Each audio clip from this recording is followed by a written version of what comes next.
crafters, it's Woolly Steph here.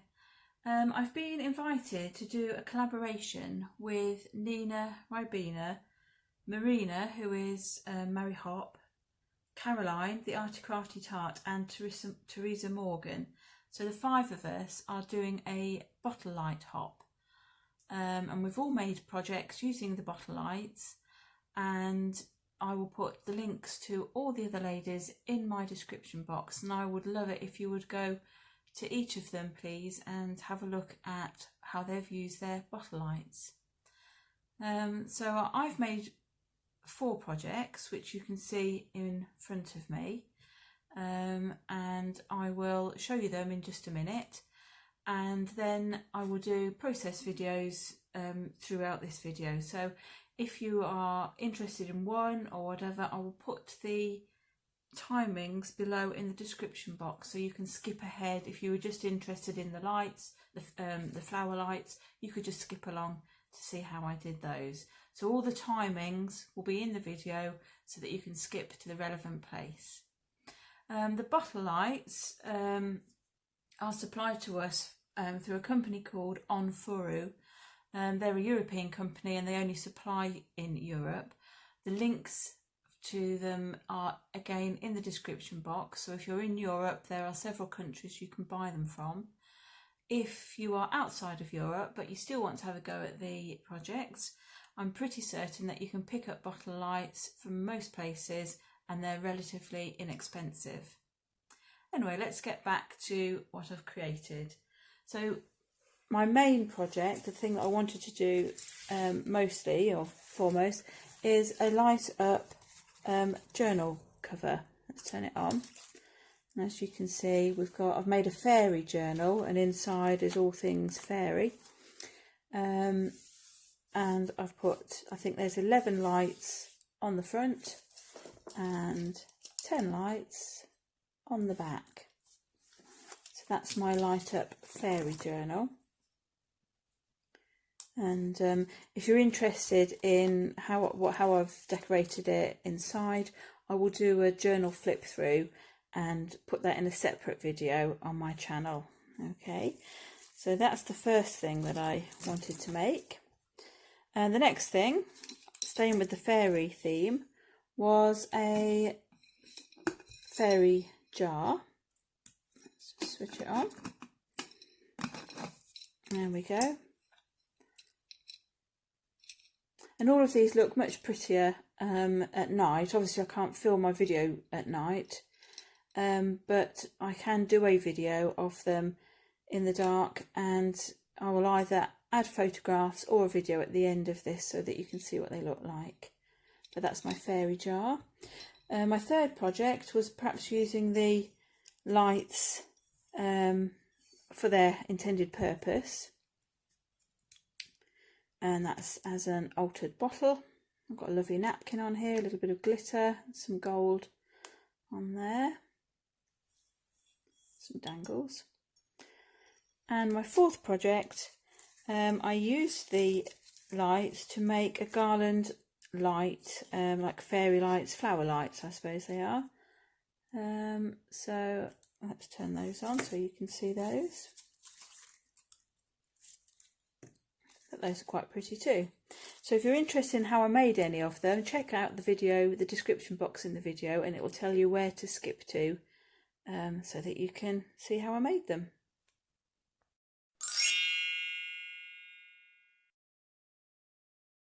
I am attempting to use these beautiful fairy lights to put into the cover of a journal, a fairy journal. And so far, let me move those out of the way.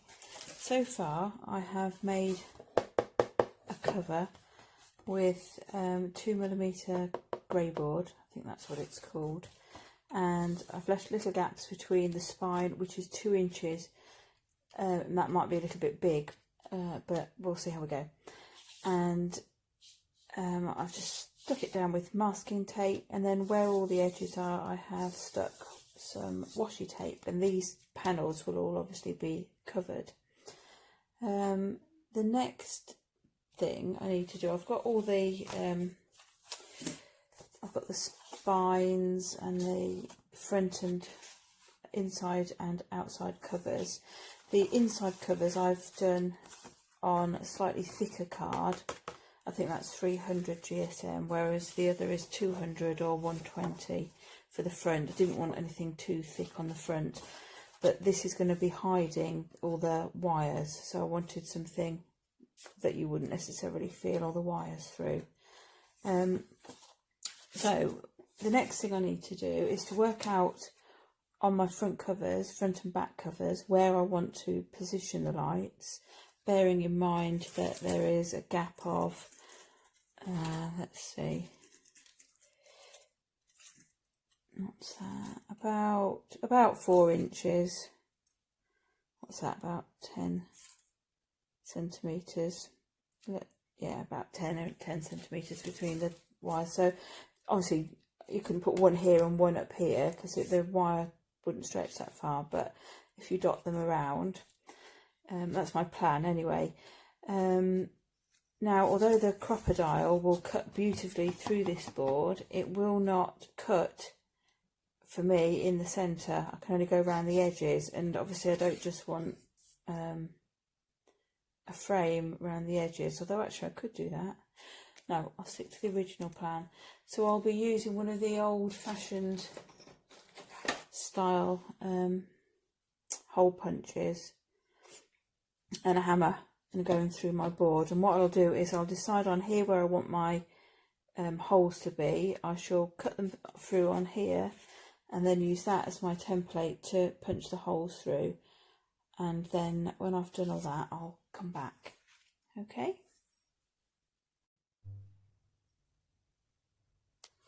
Okay, so I have cut out the holes in the side where I want all the lights to shine through. There are 20 lights, so I've done 9 on this one and 11 on this one. A couple of things to think about. Where you're joining, where your wire is going across the spine, on here I have marked out probably where I am stitching. So I don't want the wire to cross at that point there. At the moment it's destined to go across about here, which will be between 2 places where I am stitching. And now I'm going to use these on the cover to mark out the position of the holes where I want them, and then I'm going to cut through those as well, and then I shall start sticking the lights through. Okay, back in a minute. Okay, so I've cut the holes through these, use these as a template to cut the holes through the board. And I've just, because the board is 2mm, I've tried it with 3mm and it's not easy to cut a hole through, and on the back it turns nasty and has lots of burring. This is not too bad, and again, because I've been using the hammer, these bits are actually relatively flat. So now all I've got to do is get my lights in the right order, poke them through the holes and fix them either side, and being very careful to have plenty of wire in the hinge where you're going to be opening and shutting it. Might even cover that with a bit of insulation tape or washi or something, just to try and preserve it, because the more you open and shut the journal, the more stress there is on the wire.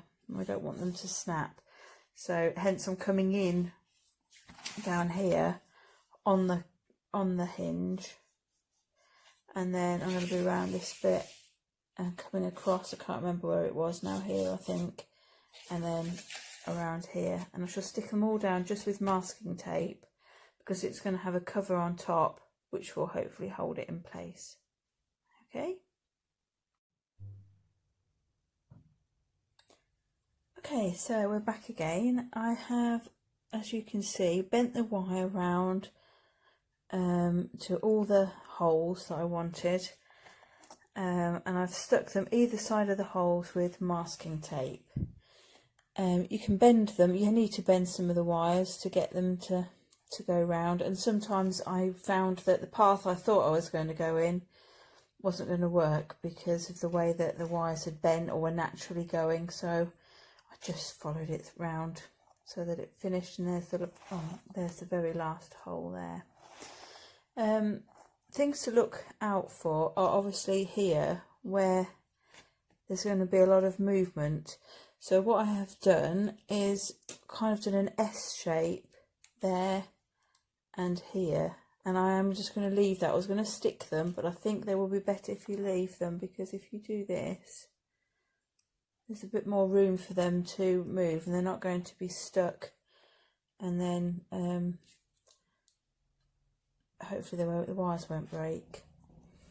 Okay, so the next thing I'm going to do is get some more masking tape, and just like where we've got loose bits, just stick everything down, and then I'll put my cover on the top. Oh, the other thing I did down here is I'm aware that this piece of wire is very fragile, and every time you lift the journal, move it, anything you do with it, this is under stress. So I have used some of this, found this in my husband's toolbox. It's just like I guess it's an earth cover or something, cover for a wire. Anyway, I snipped a bit off, used my craft knife to cut down it, and then stuck it around the wire, and I've stuck some washi on it. That hopefully will protect that piece of wire as well from dangling. Okay, anyway, I'll be back in a bit with the covers on, hopefully.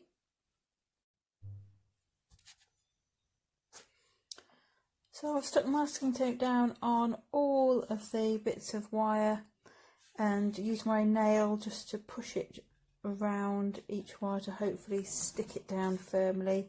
These two little pieces here, which were right at the edge, I've put a little bit of glue on, but everything else is literally just masking tape and pushed down firmly, and I've run along it with my fingernail to hopefully stick it down. Now I'm going to use the Beacon 3-in-1 to stick the covers on. Okay, and just to show that it's still working, because obviously it would be a bit silly if not, and those are the lights on the back. Okay, back again in a minute. Okay, so I'm back with the finished journal cover. I have added, I don't know if you can see here, so I've added a little ring made from a paper clip here around the top, and I've dangled some ribbon and some beads. Bear in mind that this is only two tiny thin wires here that's holding this, so don't be dangling it around because that's be an easy break point. But yeah, here it is. Let's turn it on,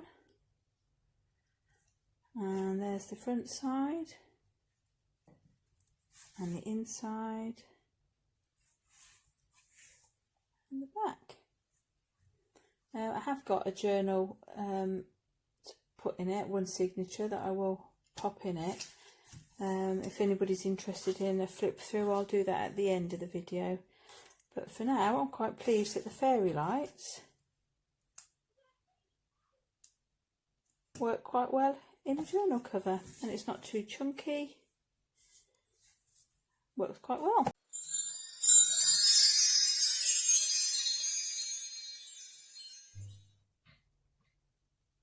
Hello folks, I'm going to attempt to make a fairy jar using this glass jar here. I can't remember what it had in it. It might have been preserved lemons or pickled onions, something like that. Anyway, I've given it a good clean.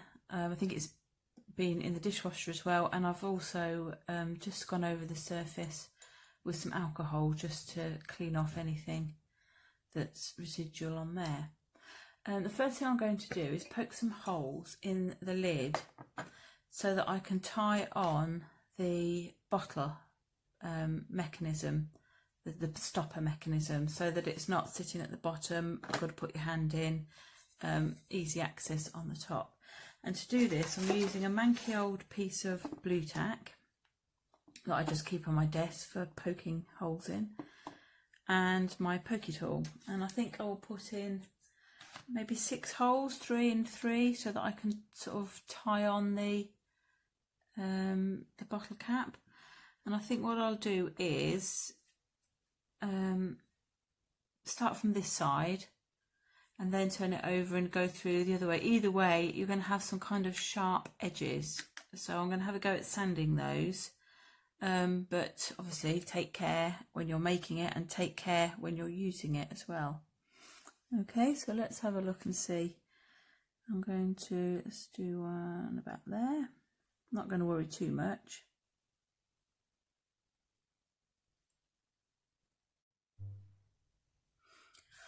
Okay, as you can see, I've got 5 holes here, and I was just going to say that the very first one I did here is the sharpest and nastiest hole. The others are much, much better, and I'll show you how I've done those. I've started on this side and just put my awl where I want it to be and just gently wiggled it around. I don't know if you'll be able to hear it, but eventually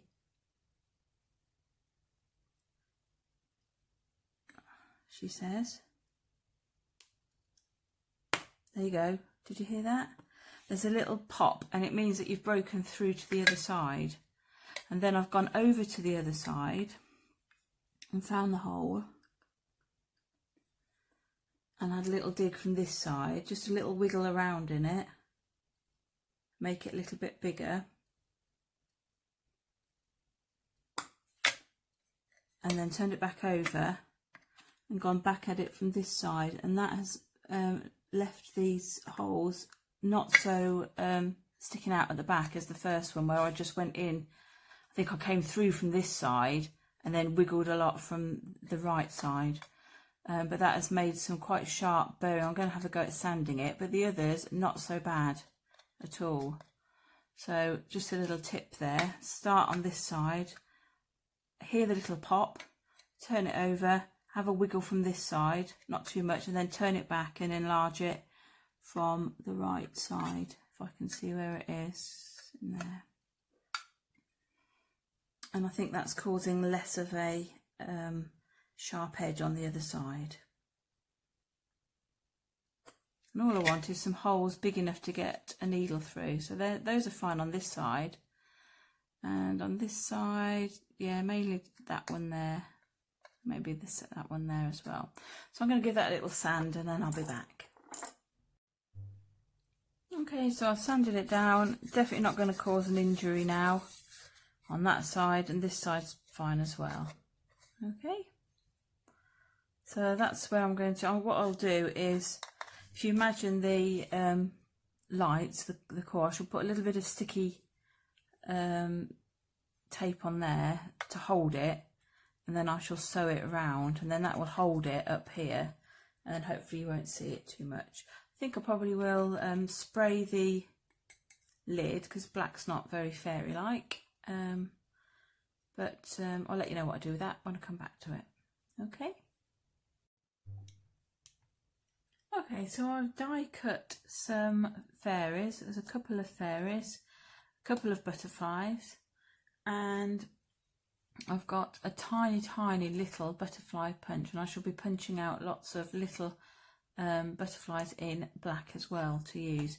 I've not used, this is kind of thick paper, I haven't used card, and the reason I haven't used card particularly is I'm going to be sticking these onto the jar with Mod Podge, and the thicker they are, the harder they are to stick on. So I'm just going to, I should probably bend mine a bit and just break some of the fibres just so that it fits on, and I shall be sticking them on, and I shall show you in a minute. And I think I'll probably have something like that on one side and the same again on the other. Of course, if you wanted the fairy the other way around, you could pop her on that way. It isn't really going to matter that your die, you know, like the best side of the die is on the inside, because you're going to be covering it with tissue anyway. Okay, so I shall be back in a bit, and I've covered my surface and got some Mod Podge. Right, I've got some Mod Podge in here with a little water. You can see the sort of consistency, just so it doesn't tear. I'm going to put some tissue, and Mod Podge and tissue can tear. If you notice on the jar, there is a seam, so I'm going to try and avoid the seam and any writing. I don't think I've got any writing. A little bit of braille at the bottom there, and a few numbers there, but I'm not going to worry about that. And I'm going to put my, oh, you can't see, put my fairy and butterfly on here and on the other side. I'm debating whether or not to make some grass to go at the bottom or not. I might do that as well. In fact, let's do that, and then I'll come back and stick it all. Right, I'm going to make some grass to go at the bottom of the jar. I have scored at about 1/2 inch along the bottom, because that's going to help this bend around the jar. This, if you will see, literally, I don't know, it kind of fits up there, but down the bottom I think I'm going to be like 2 millimeters out, so I think I'm just going to wing it and fill that in with something rather than add anything more to that. So now all I'm going to do now is cut into here and make grass shapes. So I'll have some very long bits like this, and I'm going to go down nearly to that line, not all the way to the line, but nearly to it. And then I'm going to be having some shorter pieces as well, and skinnier pieces. I don't know if you can see what I'm doing, but I'm just cutting into there. But I shall come back when I've made my grass. But you see, you get the idea. It's just varying the height of these little things here. I'll have some taller ones and some smaller ones, and might even put some flowers on some of them. We'll see. Okay, back in a bit.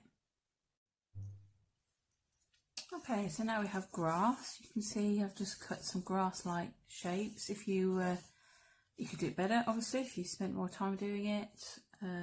Made them a little bit more organic. That was a bit more organic, that one there, but I did just brush that and do some little triangles. I've also cut up to the score mark every 1/2 inch, centimetre or so, whatever, just to help that fit around the bottom of the jar. And I think I will start with that. It is sloping, so let's see where the side is here. I think that's where I'll start, because obviously I've got that, maybe have that slight gap. Oh, I'm going to need a bit more than that up here.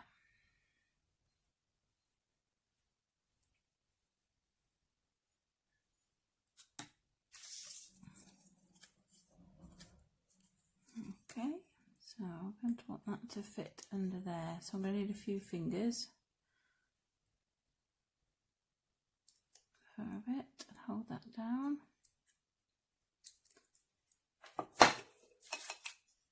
Make sure you can see what I'm doing there. Anyway, you get the idea. I'm just going to stick this on, and hopefully I'll be back when it's all in place.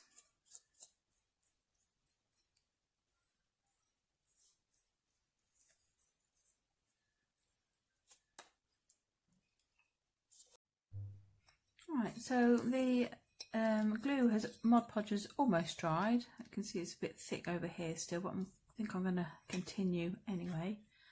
You can see the grass is more or less stuck on. There's bits that are playing up, but I think I'm going to squash those down with some tissue and hope for the best. So I've got some pink tissue paper. I've done it with white. I haven't done it with a colour, but I'm thinking pink might be nice and fairy-like. So I think we will just stick it on over the top like that. Let's see. Lost my brush. There it is. Let's start getting some more glue down those bits. They're going to be funny. Right, let's go.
Okay, so I'm back. This is the Mod Podge is all dried, and this is what we have. It's quite smooth. There's a couple of wrinkles on it, but you know, I'm liking it as it is. Doesn't look great. You can put more things on it. You could put glitter on it. You could put more colour on it, but I think I'm going to leave mine. It looks pretty when the lights are on and it's dark out around it. So that's my jar, my fairy jar. I did spray paint the lid on the outside, and I've only given it one coat. Ideally, I think it could probably do with another coat, but I'm just going to forge on ahead and attach the lights. So here are the lights. This is how they come.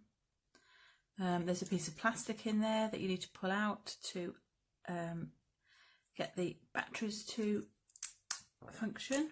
Oops, I turned it on. There we go.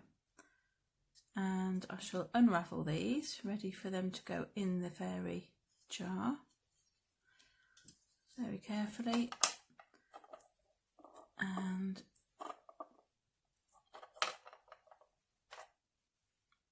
then we will stick them in.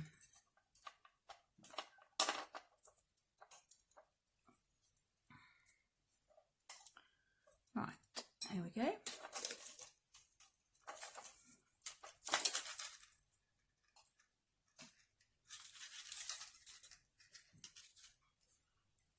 Right, move those out of the way for a minute. So you want to have access obviously to the switch, and my plan is just to stick it on there with a little bit of double-sided tape just to hold it in place, and then I'm going to sew it on with I'm going to use nylon thread. You probably won't be able to see it, but I had got my needle threaded already with it, but only because it's plastic and nylon and unlikely to break. Okay, so I'll be back in a minute.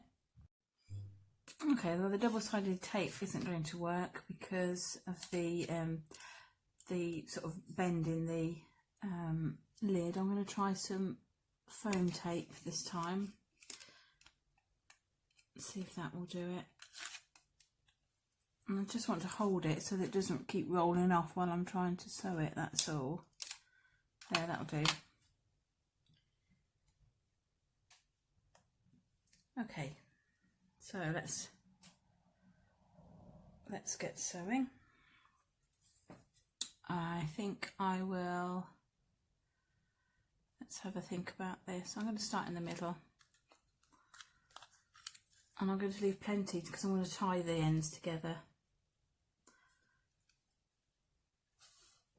So let's just go straight across. I'll probably just pass it over quite a few times just to hold it in place.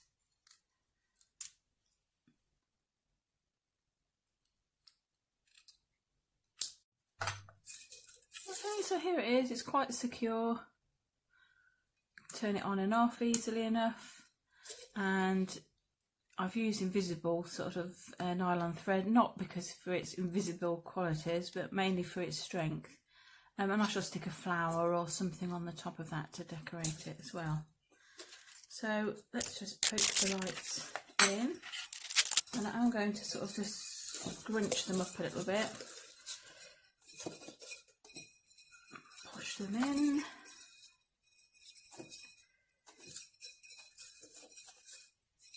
There we go. Right.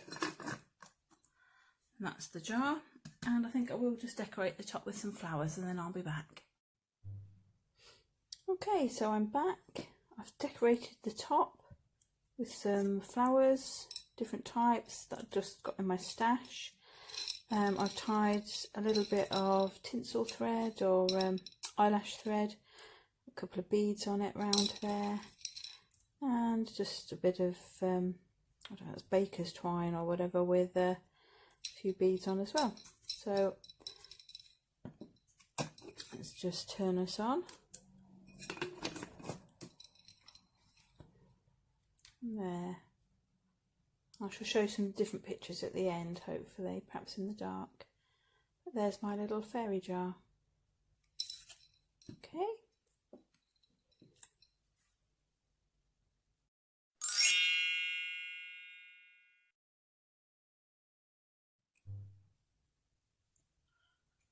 Okay, so for my other bottle here, I've got a beautiful Opia gin bottle. It's very, very heavy. I love this bottle.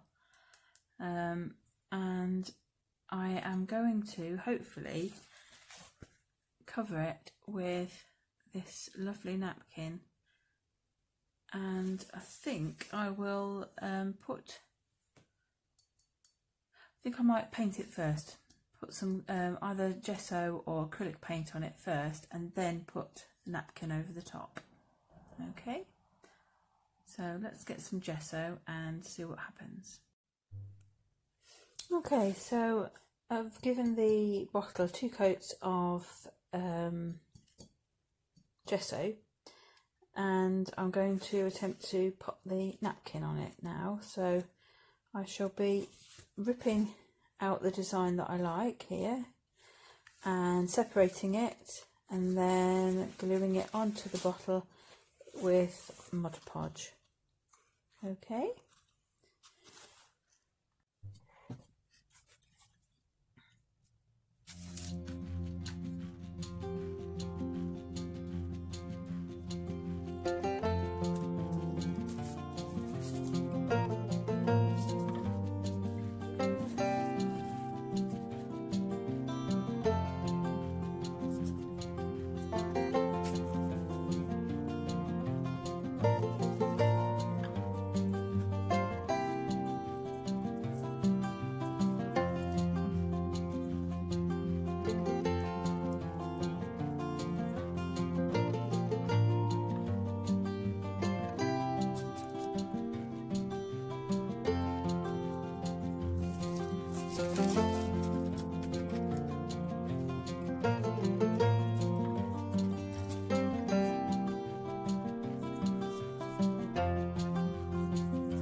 here's the finished jar. It had, I think, just one coat of Mod Podge over the top. After I'd put the napkin on, I've put another coat over the top. I don't know if you can see, but I've added some glitter just around the centre of the flowers. A little bit of gold Nouveau drops here. At the top here, around the rim, I've added some Cosmic Shimmer gilding wax and a little bit of this, is it Baker's Twine? Perhaps would have gone further down, but I was running out, so I stopped and put just a couple of glass beads on the end. Yes, I'm very pleased with that. There we go.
Okay, so I have cut out, well, the piece of paper that I was left with, I made sure that the back was also covered in sort of pinky colour. Then I have die cut 20 or more actually flowers, large flowers. I don't know if you can see, but I've used a Pilot pen, gold pen, to just go around the edges, not greatly, not all uniformly, just where they hit, just to add to the gold. I have also die cut some smaller flowers out of, well, I don't even know what it is, a sort of I don't know, like a mesh kind of paper, and some white bits here as well, all die cut from the same flower set. And I'm just going to glue them together, but I think I'm going to see if I can get them to have a little dimension. So let's just see what happens if we go around the outside of the petals.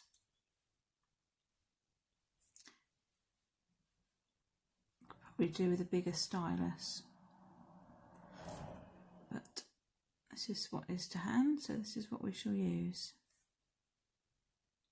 So I'm just rubbing round the edges, and if you see, it kind of lifts up the petals a bit, gives them a little bit of dimension, and you can sort of have a scribble around in the middle of them if you want. That also helps.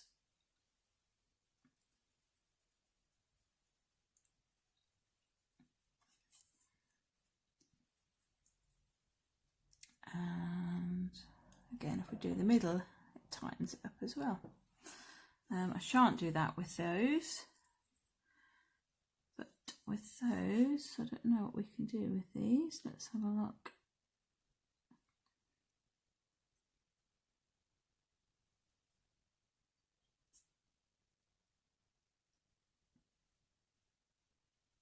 Yeah, I think that will do. So something like that, and then I shall glue them together to make a flower shape like that.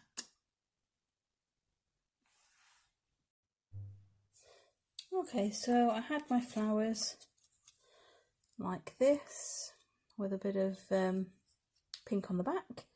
I cut out some of this other stuff, which I don't really know what it is, some kind of, I don't know if you can see it, sort of a netty type thing. Put that on the top. And I'd got one of these also that went on the top like that, and then I put some little enamel dots on, and I have just glued them all together and cut a hole in the centre using my crocodile.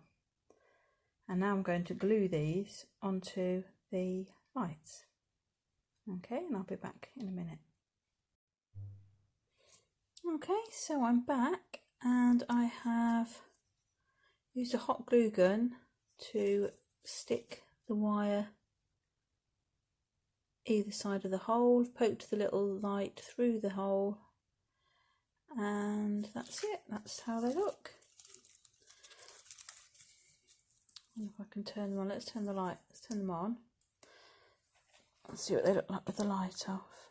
Oh, they're quite pretty, aren't they? Yeah.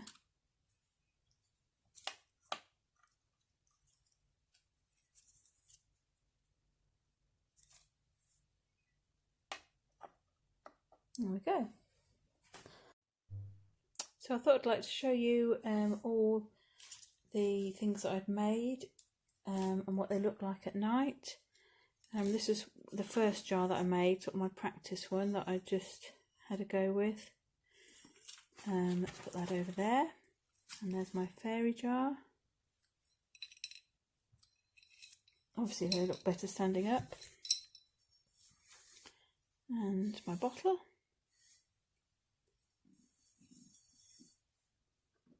And my fairy lights. Let's zoom into those a bit. Lovely. Okay, thank you for watching.